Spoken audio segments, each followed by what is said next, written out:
Hi friends, welcome to our channel. ఇది speed test fast.com నుంచి. చూసారు కదా, 32 Mbps వస్తుంది. మేము రీసెంట్గా కర్నూలులో Airtel wifi extreme air fibre connection తీసుకున్నాము. 499 ప్లాన్. దీని యొక్క స్పీడ్ fast.comలో చూస్తే మీకు 32 Mbps వచ్చింది కదా. ఇక వేరే ప్లాట్ఫామ్లో ఎంత స్పీడ్ వస్తుందో చూద్దాము. ఇది వచ్చేసి మేము 6 months ప్లాన్ తీసుకున్నాము. వితౌట్ జిఎస్టీ 2500 రూపీస్ పడింది. విత్ జిఎస్టీ ఇన్స్టాలేషన్ ఛార్జీ అన్నీ కలుపుకొని 3000 రూపీస్ 6 monthsకి. విత్ అన్లిమిటెడ్ స్పీడ్ వచ్చేసి 40 Mbps. సో ఇది కవరేజ్ చాలా బాగుందని చెప్పొచ్చు.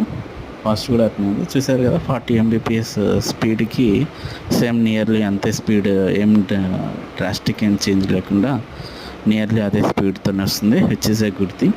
ఇలాంటి మరిన్ని ఇంట్రెస్టింగ్ వీడియోస్ కోసం మన ఛానల్ని సబ్స్క్రైబ్ చేసుకోండి. Thank you.